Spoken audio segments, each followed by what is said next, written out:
Lava cake ഒന്നും ആവില്ല കേട്ടോ. ഫ്രിഡ്ജിൽ വെച്ചിട്ടാവുന്നതുകൊണ്ട് ലാവ ഒന്നും ആവില്ല. നമ്മൾ ഓരോ പൊളിക്കുന്നത്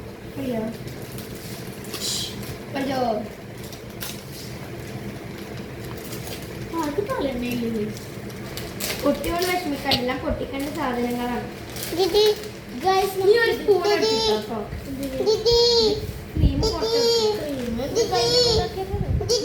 കിട്ടൂല.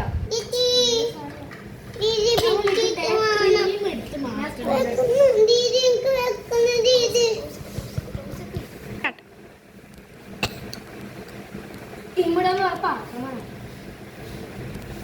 ഇതിന്റെ പാത്രം ഇത് അവസാനം കണ്ടു. ഇതിന്റെ ക്രീം എടുത്ത് മാറ്റണം. നമുക്ക് ഫസ്റ്റ് ക്രീം എടുത്ത് മാറ്റണം. ക്രീം അടുത്തേക്ക് മാറ്റുന്നു. ലാസ്റ്റ് എടുത്ത അപ്പം ഏകദേശം എല്ലാം തീർന്നു അല്ലേ? എല്ലാം തുറന്നു. ഒരു പാത്രം എടുത്തിട്ടൊന്നും അങ്ങനെ പറ്റും. ഉള്ളിൽ പോയി കുഞ്ഞു പോലെടുത്തോ. മുട്ട പൊട്ടിക്കുന്നത് എങ്ങനെ പൊട്ടിച്ചതാ. കുഞ്ഞിക്കുഞ്ഞി പീസാക്കണം ഉദ്ദേശിച്ചത്. വെള്ളം ഉണ്ടാവാൻ പാടില്ല. താഴേക്ക് നമുക്ക് കൈ ക്രീം ബാക്കിയുണ്ട് ഇത്രേ. എല്ലാം ഇങ്ങനെ തുറന്നു നോക്കിട്ടാ, അല്ലെങ്കിൽ നമ്മൾ ക്രീമും കൂടി മിക്സ് ആക്കും. ക്രീമല്ല ബൗളിലാക്കണം.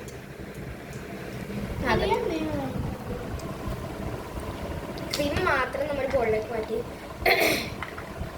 ഇങ്ങനെ ആയിപ്പോയി ഗൈസ്. ലാസ്റ്റ് നമുക്ക് ഇതിന്റെ ഉള്ളിലേക്ക് ഇങ്ങനെ വെച്ചു കൊടുക്കാം. പ്രശ്നമില്ല. മിക്സർ അപ്പൊ നമ്മൾ കുറച്ച് കുഞ്ഞു കുഞ്ഞു പീസാക്കി എടുത്തിട്ടുണ്ട്. മിക്സറിനെ പോകുന്നല്ലേ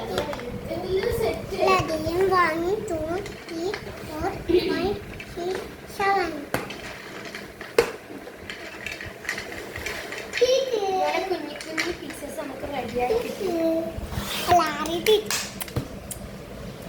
സാധനം എടുത്തിട്ട് പോലെ ജാറിലടിക്കാൻ ഷുഗർ ആഡ് ചെയ്യാറുണ്ട്. പക്ഷേ എക്സ്ട്രാ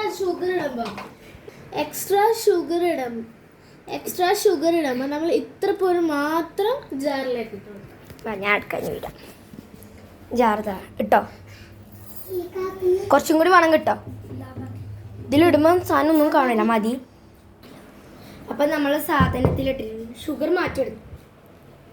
നമ്മൾ കുറച്ചായിട്ട് ഒരു കാര്യമുണ്ട്. പക്ഷെ നമ്മൾ ഓറിയോയുടെ ക്രീം മാറ്റി വെച്ചില്ലേ, അത് അവസാനം. ഇത് എവിടെ മാറ്റി വെച്ചോ.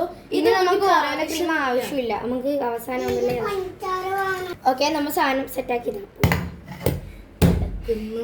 വെള്ളം ഇല്ലാവാണ്ടിരിക്കണം എന്ന് പ്രത്യേകം പറയുന്നു. അപ്പം നമ്മൾ പ്ലേറ്റും ഇതിലായിരിക്കും നമ്മൾ ഫ്രിഡ്ജിൽ വെക്കുമ്പോൾ ഉണ്ട പാത്രത്തിൽ തന്നെ വെക്കാം.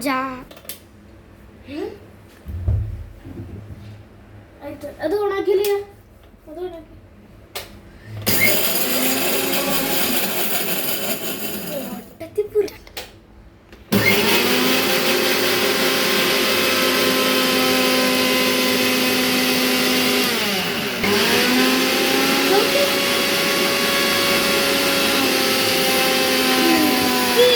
നമ്മൾ അടിച്ചു കഴിഞ്ഞു. സാധനം എടുക്കുന്നുണ്ട്, കുറേയെല്ലാം ചീറ്റിപ്പോയി.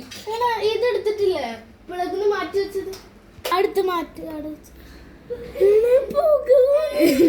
സാധനം മണ്ണുപോലെ പൊടിഞ്ഞു. നമ്മൾ നേരത്തെ ക്രീം ആക്കി വെച്ച പാത്രത്തുനിന്ന് ക്രീം ഉണ്ടല്ലോ, ഇതുപോലെ മാറ്റി. ആ തരും ഫ്രിഡ്ജിലൊക്കെ നമ്മളിത് വെച്ചിട്ടുണ്ട്. ഇതാ പാല് വേണം, നമുക്ക് പാല് കാച്ചാനുണ്ടാവും.